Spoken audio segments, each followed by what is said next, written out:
Hi ಗೆಳೆಯರೆ, Dubai ಈ ಹೆಸರು ಎಲ್ಲರೂ ಕೇಳಿದಿರಲ್ಲ. ದುಬೈ ದುಬೈ ದುಬೈ ದುಬೈ ಈ ಸಿಟಿ ಹೀಗೆ ಬೆಳೆದಿದೆ, ದುಬೈ ಸಿಟಿ ಹಾಗೆ ಹೀಗೆ ಅಂತ ತುಂಬಾ ವಿಶ್ವದಲ್ಲಿ ಹೆಸರುವಾಸಿಯಾಗಿದೆ. ಸೊ ಬನ್ನಿ ಈ ದುಬೈ ಸಿಟಿಯ ಬಗ್ಗೆ ಸ್ವಲ್ಪ ತಿಳಿದುಕೊಳ್ಳೋಣ. ಏನಿದು ದುಬೈ ಅಂತ. ದುಬೈ ಯುನೈಟೆಡ್ ಅರಬ್ ಎಮಿರೇಟ್ಸ್ ಅಂದರೆ UAE ನಲ್ಲಿ ಬರುವ ಒಂದು ನಗರವಾಗಿದೆ. ಇದು ಐಷಾರಾಮಿ ಶಾಪಿಂಗು, ಅತ್ಯಾಧುನಿಕ ವಾಸ್ತುಶಿಲ್ಪ ಮತ್ತು ಉತ್ಸಾಹಭರಿತ ರಾತ್ರಿ ಜೀವನಕ್ಕೆ ತುಂಬಾ ಹೆಸರುವಾಸಿಯಾಗಿದೆ. ಇದು ವಿಶ್ವದ ಅತ್ಯಂತ ಜನಪ್ರಿಯ ಪ್ರವಾಸಿ ತಾಣಗಳಲ್ಲಿ ಒಂದಾಗಿದೆ ಮತ್ತು ಪ್ರಮುಖ ವ್ಯಾಪಾರ ಕೇಂದ್ರವೂ ಆಗಿದೆ. ದುಬೈ ಬಗ್ಗೆ ಸ್ವಲ್ಪ ಪ್ರಮುಖ ಸಂಗತಿಗಳನ್ನು ನೋಡಿದರೆ, ದುಬೈ ಎಲ್ಲಿ ಬರುತ್ತೆ ಸ್ವಲ್ಪ ನೋಡಿ. ಇದು ಮಧ್ಯಪ್ರಾಚ್ಯ ಅರೇಬಿಯನ್ ಪರ್ಯಾಯ ದ್ವೀಪದ ಆಗ್ನೇಯ ಭಾಗದಲ್ಲಿ ಬರುತ್ತದೆ, ಅಂದರೆ ಆಗ್ನೇಯ ಕರಾವಳಿಯಲ್ಲಿ. ಇಲ್ಲಿಯ ಕರೆನ್ಸಿ ಯಾವುದಂದರೆ UAE ದಿರ್ಹಮ್, ಅಂದರೆ AED ಅಂತ ನಾವು ಇದನ್ನು ಕರಿತೀವಿ. ಇಲ್ಲಿಯ ಭಾಷೆ, ಇಲ್ಲಿ ಅತ್ಯಧಿಕವಾಗಿ ಅರಬಿಕ್ ಭಾಷೆಯನ್ನು ಮಾತಾಡುತ್ತಾರೆ, ಆದರೆ ವ್ಯಾಪಾರಕ್ಕೆ ಇಲ್ಲಿ ಇಂಗ್ಲೀಷನ್ನು ಸ್ವಲ್ಪ ಮಾತಾಡುತ್ತಾರೆ.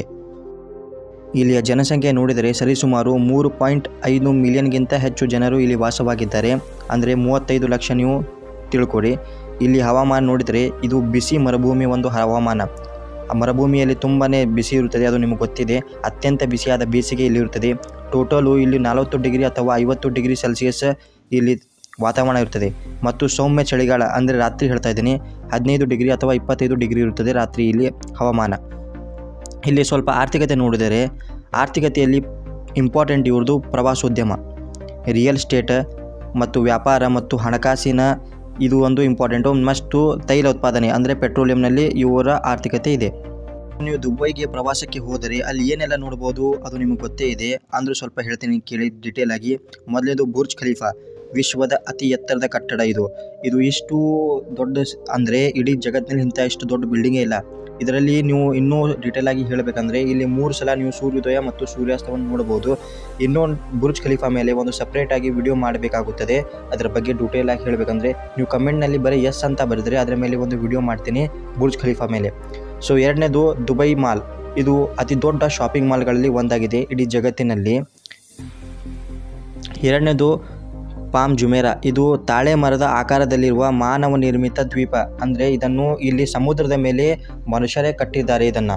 ಅಂದರೆ ಇಲ್ಲಿ ಜಾಗನೇ ಇರಲಿಲ್ಲ ದುಬೈದಲ್ಲಿ. ಇಲ್ಲಿ ಮನೆಗಳನ್ನು ಮಾಡೋದಕ್ಕೆ, ಒಂದು ಟೂರಿಸ್ಟ್ ಪ್ಲೇಸ್ ಮಾಡೋದಕ್ಕೆ ಸಮುದ್ರದಲ್ಲಿ ಈ ರೀತಿಯ ಒಂದು ಜಾಗಗಳನ್ನು ಮರುಭೂಮಿಯನ್ನು ಹಾಕಿ, ಈ ರೀತಿಯ ಕಲ್ಲುಗಳನ್ನು ಹಾಕಿ ಈ ರೀತಿಯ ಒಂದು ಜಾಗವನ್ನು ಇವರು ಕಟ್ಟಿದ್ದಾರೆ. ಇದಕ್ಕೆ ಇವರು ಪಾಮ್ ಜುಮೇರಾ ಅಂತ ಕರೀತಾರೆ, ತಾಳೆ ಮರದ ಆಕಾರದಲ್ಲಿ.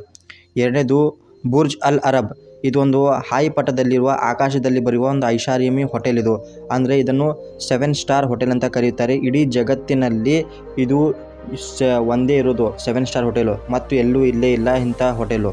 ಇದು 7 ಸ್ಟಾರ್ ಇರೋದು ಕೇವಲ ಒಂದು, ಅದು ದುಬೈನಲ್ಲಿ ಮಾತ್ರ, ಮತ್ತು ಎಲ್ಲೂ ಸಿಗಲ್ಲ. ನಿಮಗೆ ಲಾಸ್ಟ್ 5 ಸ್ಟಾರ್ ಸಿಗುತ್ತದೆ, 7 ಸ್ಟಾರ್ ಹೋಟೆಲ್ ಸಿಗುವುದೇ ಇಲ್ಲ, ಯಾಕಂದರೆ ಅದು ಇರೋದೇ ಒಂದು. ನೆಕ್ಸ್ಟು ದುಬೈ ಮರೀನಾ, ಇದನ್ನು ಗಗನಚುಂಬಿ ಕಟ್ಟಡಗಳು ಮತ್ತು ಮನರಂಜನಾ ಆಯ್ಕೆಗಳನ್ನು ಹೊಂದಿರೋ ಒಂದು ಛಲಾಭಿಮುಖ ಜಿಲ್ಲೆ. ಇದರಲ್ಲಿ ನಿಮಗೆ ಸಖತ್ತಾಗಿ ಮಜಾ ಬರುತ್ತದೆ. ನೆಕ್ಸ್ಟು ಮರುಭೂಮಿ ಸಫಾರಿ, ಅಂದರೆ ಈಗ ನೀವು ದುಬೈಗೆ ಹೋದರೆ ಇಲ್ಲಿ ಮರುಭೂಮಿ ಅಂತ ನೋಡಲೇಬೇಕು. ದಿಬ್ಬಗಳ ಮೇಲೆ ಸವಾರಿ, ಒಂಟೆ ಸವಾರಿ ಮತ್ತು ಸಾಂಸ್ಕೃತಿಕ ಪ್ರದರ್ಶನಗಳು ಹೊಂದಿರುವ ಒಂದು ಜನಪ್ರಿಯ ಒಂದು ಸಾಹಸ ತಾಣ ಇದು. ಇಲ್ಲಿ ನೀವು ಭೇಟಿಗಳು ನಿಮಗೆ ತುಂಬಾ ಮಜಾ ಬರುತ್ತದೆ. ನೆಕ್ಸ್ಟು ದುಬೈ ಕ್ರೀಕ್ ಮತ್ತು ಹಳೆಯ ದುಬೈ, ಇದು ಸೂಕ್ಗಳು ಅಂದರೆ ಮಾರುಕಟ್ಟೆಗಳು ಮತ್ತು ವಸ್ತು ಸಂಗ್ರಹಾಲಯಗಳನ್ನು ಹೊಂದಿರುವ ಒಂದು ಐತಿಹಾಸಿಕ ಪ್ರದೇಶವಾಗಿದೆ ಇದು ದುಬೈ ಕ್ರೀಕ್. ಇನ್ನು ಸ್ವಲ್ಪ ದುಬೈನ ಕುತೂಹಲಕಾರಿ ಸಂಗತಿಗಳು ನಿಮಗೆ ಹೇಳ್ತೀನಿ. ದುಬೈ ವ್ಯಕ್ತಿಗಳಿಗೆ ಯಾವುದೇ ಆದಾಯ ತೆರಿಗೆ ಹೊಂದೇ ಇಲ್ಲ, ಅಂದರೆ ಇಲ್ಲಿ ಇನ್ಕಮ್ ಟ್ಯಾಕ್ಸೇ ಇಲ್ಲ, ನೀವು ಟ್ಯಾಕ್ಸ್ ಕಟ್ಟೋ ಅವಶ್ಯಕತೆಯೇ ಇಲ್ಲ.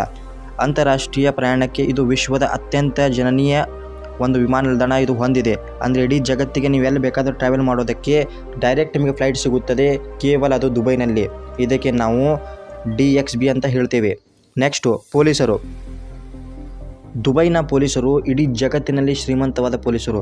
ಇಲ್ಲಿಯ ಪೊಲೀಸರು ಲಂಬರ್ಗಿನಿ ಮತ್ತು ಬುಗಾಟಿನಂಥ ಐಷಾರಾಮಿ ಕಾರುಗಳನ್ನು ಹೊಂದಿರುತ್ತಾರೆ, ಮತ್ತು ಇದರಲ್ಲೇ ಇವರು ಕೆಲಸ ಮಾಡೋದು. ನೆನಪಿರಲಿ, ಈ ಕಾರುಗಳು 17 ಕೋಟಿ 30 ಕೋಟಿ ಕಾರುಗಳು, ಅದರಲ್ಲಿ ಪೊಲೀಸ್ಗಳು ಕೊಟ್ಟಿರ್ತಾರೆ ಇವರು. ನೋಡಿ ನೀವು ಎಂಥ ಐಷಾರಾಮಿ ಜೀವನ ನಡೆಯುತ್ತದೆ ದುಬೈನಲ್ಲಿ.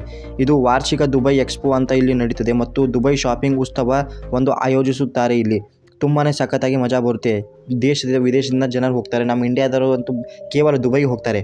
ದುಬೈನಲ್ಲಿ ನಿರ್ದಿಷ್ಟವಾದ ಯಾವುದೇ ವಿಷಯ ಬಗ್ಗೆ ಇನ್ನೂ ಹೆಚ್ಚಿನ ಮಾಹಿತಿ ನಿಮಗೆ ಬೇಕಾದರೆ ಅದನ್ನು ಕಮೆಂಟ್ನಲ್ಲಿ ಕೇಳಿ, ಅದರ ಮೇಲೆ ಒಂದು ಸಪ್ರೇಟಾಗಿ ವಿಡಿಯೋ ಮಾಡ್ತೀನಿ ಅಥವಾ ಅಲ್ಲೇ ಉತ್ತರ ಮಾಡ್ತೀನಿ. ಸೊ ದುಬೈ ಮೇಲೆ ಒಂದು ಶಾರ್ಟ್ ವಿಡಿಯೋನ ಕನ್ನಡದಲ್ಲಿ ಮಾಡಿದ್ದೀನಿ ಸ್ನೇಹಿತರೆ. ಪ್ಲೀಸ್ ನನ್ನ ಚಾನಲ್ನ ಸಬ್ಸ್ಕ್ರೈಬ್ ಮಾಡಿ. ತುಂಬ ಜನ ವಿಡಿಯೋ ನೋಡ್ತಾ ಇದ್ದೀರಾ, ಆದರೆ ಚಾನಲ್ನು ಸಬ್ಸ್ಕ್ರೈಬೇ ಮಾಡಲ್ಲ. ಪ್ಲೀಸ್ ನೀವೊಂದು ಚಾನಲ್ ಸಬ್ಸ್ಕ್ರೈಬ್ ಮಾಡಿ ಮತ್ತು ಲೈಕ್ ಮಾಡಿ ಸ್ನೇಹಿತರೆ. ಇದರಿಂದ ನನಗೆ ತುಂಬಾ ಹೆಲ್ಪ್ ಆಗುತ್ತದೆ. ಯಾಕಂದರೆ ಕನ್ನಡದ ಕಂಟೆಂಟನ್ನು ಯೂಟ್ಯೂಬ್ ಸಪೋರ್ಟೇ ಮಾಡಲ್ಲ, ಯಾಕಂದರೆ ಕನ್ನಡದ ಜನರೇ ಇಲ್ಲಾರ್ದಾಗ ಆಗ್ತಾ ಇದೆ. ಅದಕ್ಕೋಸ್ಕರ ಈ ಯೂಟ್ಯೂಬ್ ನಾನು ಬಂದ್ ಮಾಡೋ ಪಾಳೇನೂ ಬರ್ತಾ ಇದೆ. ಯಾಕಂದರೆ ಅದಕ್ಕೋಸ್ಕರ ಕನ್ನಡದ ಜನರು ಸ್ವಲ್ಪ ನನಗೆ ಸಪೋರ್ಟ್ ಮಾಡಿದರೆ ನನಗೆ ತುಂಬಾ ಸಹಾಯ ಆಗುತ್ತೆ. So thank you for watching this video. Good bye.